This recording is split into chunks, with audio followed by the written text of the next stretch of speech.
भोले बाबा के चरणों में कोटि कोटि प्रणाम, मैया पार्वती के चरणों में कोटि कोटि प्रणाम, सभी देवी देवताओं के चरणों में कोटि कोटि प्रणाम। दोस्तों, बहुत ही प्यारा छोटा सा शिव चर्चा भजन सुनाने जा रही हूँ। अगर आप सभी को अच्छा लगे तो वीडियो को लाइक शेयर एंड कमेंट कीजिएगा। चैनल पर नए होंगे तो चैनल को प्लीज सब्सक्राइब जरूर कीजिएगा। दोस्तों, मंदिरवा में से निकलिए भोला जी, मंदिरवा में से निकलिए भोला जी, मंदिरवा में से निकलिए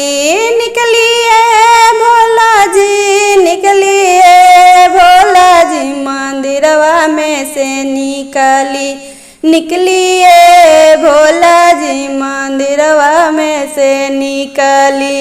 सबका के देली भोला धना दौलतिया, सबका के देली भोला धना दौलतिया, हमारो पर दया बरसाइए भोला जी, हमारो पर दया बरसाइए भोला जी, मंदिरवा में से निकलिए भोला जी, मंदिरवा में से निकली। अंधारा के आँख देली कोढ़िया के काया, अंधारा के आँख देली कोढ़िया के काया, बांझिन के पुत्र देई दिलिए भोला जी, बांझिन के पुत्र देई दिलिए भोला जी, मंदिरवा में से